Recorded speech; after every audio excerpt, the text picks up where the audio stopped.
Hello class. इस video में हम सॉल्व करेंगे इश्यू ऑफ शेयर्स के एमसीक्यू क्वेश्चंस, जिसमें हम लोग ये फर्स्ट वीडियो है जिसमें इश्यू ऑफ शेयर्स के हम लोग न्यूमेरिकल क्वेश्चंस ले रहे हैं। तो चलिए शुरू करते हैं एमसीक्यू का session.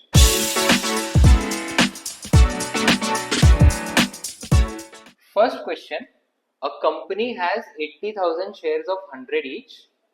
Final call was received only on 77,500 shares and calls in arrears amounted to 62,500. Calculate final call per share.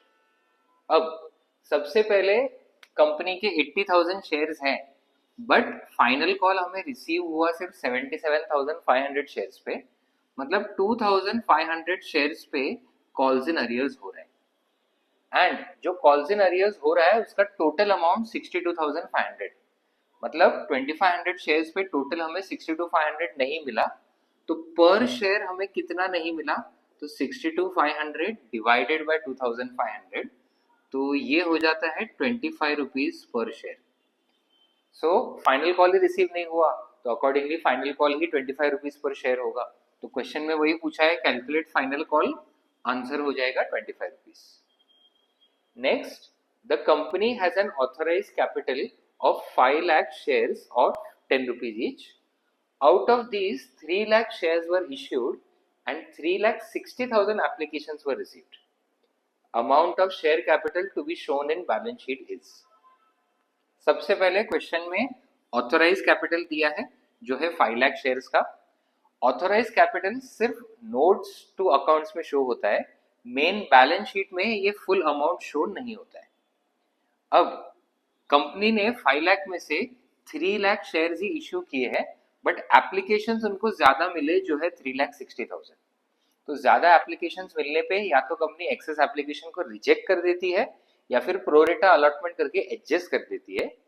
Finally balance sheet में जो है ये 3 लाख शेयर्स ही शो होंगे जो कंपनी ने इश्यू किए, और फेस वैल्यू 10 रुपीज है।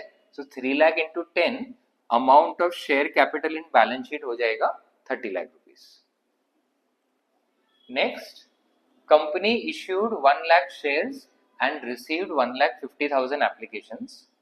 30,000 applications were rejected and pro rata allotment made to rest.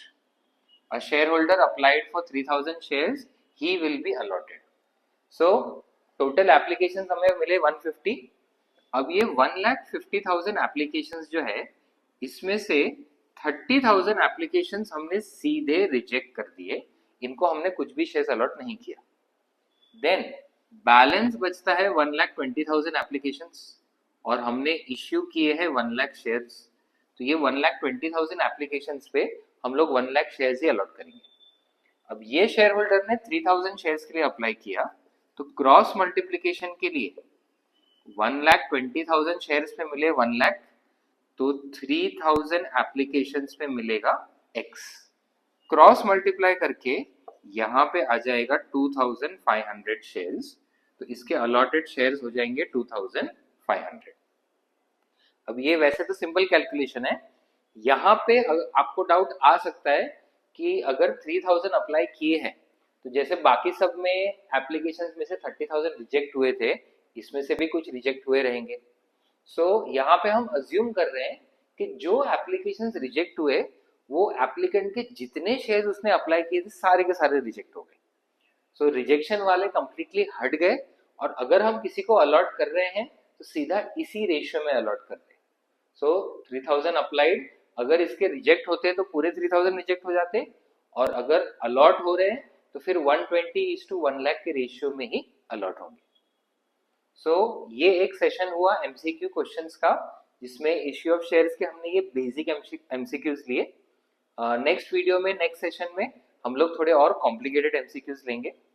So commerce के अलग अलग टॉपिक से रिलेटेड ऐसे ही वीडियोस हम लाते रहेंगे, तो चैनल को फॉलो करें और हर अपडेट के साथ जुड़े रहें।